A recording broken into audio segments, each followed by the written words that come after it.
L'avez-vous ressenti? Ce sentiment d'avoir perdu votre deuxième maison, tous vos repères et habitudes que vous avez construits avec elle. Cette frustration et ce vide immense que vous ne parvenez à combler.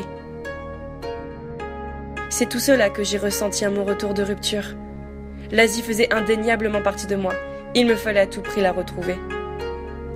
Il y a 5 ans, j'ai posé les pieds sur le sol asiatique pour la première fois. Tombée littéralement sous le charme, je me suis fait une promesse. Un jour, je reviendrai pour retrouver ce pays d'accueil. Et ce pays, c'était la Chine. Oui, je vous vois venir. La Chine, c'est trop grand, c'est trop pollué, il y a trop de monde, et les gens ne sont pas gentils. Bon, maintenant, j'ai 6 minutes pour essayer de vous faire changer d'avis. Ou du moins, d'essayer. Challenge accepted. Le 1er septembre 2016, c'est sereine et pleine d'émotions que je pars rejoindre l'Empire du Milieu et d'y vivre l'expérience hors du commun de l'Erasmus. Après mon long voyage, je rejoins finalement la United International College, plus connue sous le nom de UIC, qui est la division internationale de la Beijing Normal University. Elle se trouve dans la ville très branchée de Zhuhai, une récente station balnéaire qui se trouve dans la province du Canton. À mon arrivée, la première chose qui me frappe, c'est ce placard et ses 8 cm d'épaisseur de matelas qui me feront office de lit. Avouez quand même que la vue de la chambre en valait le coup. Mais en réalité, ce qui en valait vraiment le coup, c'était de partager ma chambre avec la meilleure des colocataires, Claire. Claire se nomme en réalité Cao Wei, mais chut, cela reste entre nous. Le lendemain, c'est avec Claire que j'entame ma petite journée d'intégration organisée pour nous, les exchange students. Au programme, découverte de la vie de Zhuhai et rencontre avec les étudiants internationaux. C'est simple, nous sommes que 7. Un Canadien, Wayne, un Américain, Justin, un Anglais, Nathanael, une Coréenne, Kylie, et 2 Français, Sally et Alexandra. Je fais leur connaissance et nous visitons ensemble le temple Putsuo, histoire de nous familiariser avec la culture bouddhiste encore très présente dans le pays. Mais aussi, nous consommons nos premiers véritables repas cantonais. La province du Guangdong est le berceau de la culture cantonaise. Nous ne pouvions passer à côté des fameux dim sum, cet ensemble de raviolis et autres petites bouchées cuites à la vapeur. C'est ensemble que nous essayons de nous acclimater au rythme de vie chinois, mais ce n'est pas un problème. Les Occidentaux ont tellement la côte en Asie qu'il nous est très facile de se faire intégrer dans cette fourmilière. Les Chinois nous font tout partager. Nous suivons de près la vie étudiante, dont la vie associative. Et l'opportunité de reprendre goût à une passion délaissée s'offre à moi. Je passe une audition, puis une deuxième, pour finalement rejoindre la très sélecte UIC Crew, l'équipe de street et modern dance du campus. Cela me donne le droit de réaliser de nombreuses représentations de rencontres scolaires et sportives. Un Erasmus n'en serait pas un sans les multiples voyages entre les exchange students. Et oui, à la fin d'une semaine bien remplie de cours en marketing, c'est voyage, voyage et revoyage. Après tout, nous sommes tous dans la même galère, loin de chez nous, alors autant galérer encore plus ensemble. Durant le premier mois d'acclimatation, nous enchaînons les week-ends exploration, précieusement entourés par nos colocs. Zhuhai a l'avantage d'être limitrophe avec Macao, le mini Las Vegas chinois aux influences portugaises, de quoi animer nos soirées de week-end.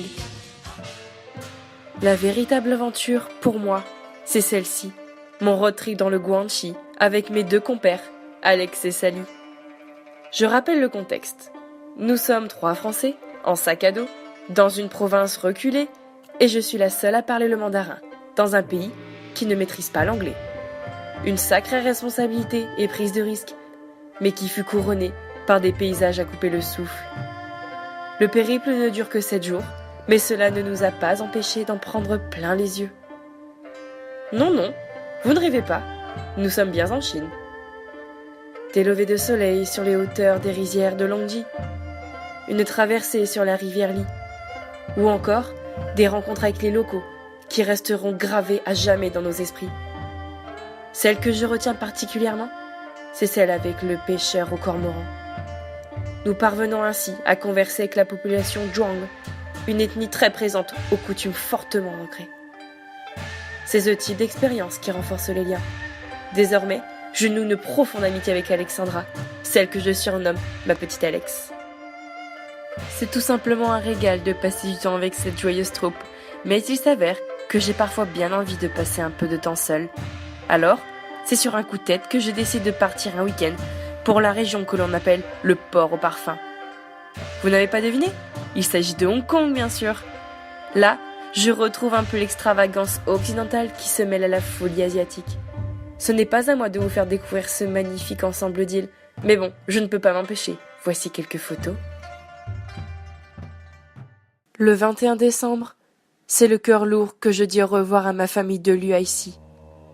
Mais je ne dis pas au revoir à la Chine, pas encore. Je saisis mon sac à dos, sèche mes larmes et m'embarque seul dans un voyage sur les traces de l'Himalaya. Un road trip que j'ai tant attendu, mais tant redouté à la fois. Je commence d'abord avec les merveilles de la province du Yunnan, la plus belle région de ce grand pays. Kaylee, ma camarade coréenne, vient me rejoindre quelques jours pour fêter Noël. Cependant, elle s'en ira quelques jours plus tard, rejoindre la Corée. De nouveau seule, je suis confrontée à une religion qui m'est totalement inconnue. Le Tibet n'est pas très loin. Je plonge un peu plus chaque jour dans cette culture et m'imprègne de son atmosphère. Ce road trip me réserve bien des surprises, notamment gustatives, comme ces cochons séchés par exemple. Vient ensuite le 3e temps fort de ce road trip, où je retrouve ma petite Alex pour notre périple dans le Sichuan. Je traverse ainsi l'ouest de la Chine pendant 3 semaines, jusqu'à atteindre 4600 mètres d'altitude. Ce road trip n'a cessé de me surprendre, tant par ses panoramas, par ses rencontres, par ses couleurs, par ses sensations fortes et par cette magie. Il n'y a que la Chine qui puisse vous procurer autant d'émotions à la fois. J'ai pu ainsi repousser mes limites, m'adapter à toutes sortes de situations et surtout à pratiquer davantage mon chinois. Mais à aucun moment, je n'ai ressenti la peur. Notre voyage se termine par notre rencontre avec les pandas du Sichuan. Maintenant, il me faut retourner en France, la tête pleine de merveilles, et ainsi entamer mon 2e semestre à l'ISA. Je repars plus forte et grandie, mais c'est à la joie de vivre chinoise et à des milliers de sourires que je tourne le dos. Je ne cesserai de remercier toutes ces personnes qui ont donné du sens à cet Erasmus. L'Erasmus, une expérience de vie qui est passée beaucoup trop vite. 我很高兴我去过中国为了学习. Je suis fière d'avoir étudié dans ce majestueux pays. J'espère avoir fait remonter la Chine dans votre estime, car elle le mérite amplement. Et surtout, j'espère que vous aussi, vous vous lancerez dans cette incroyable aventure.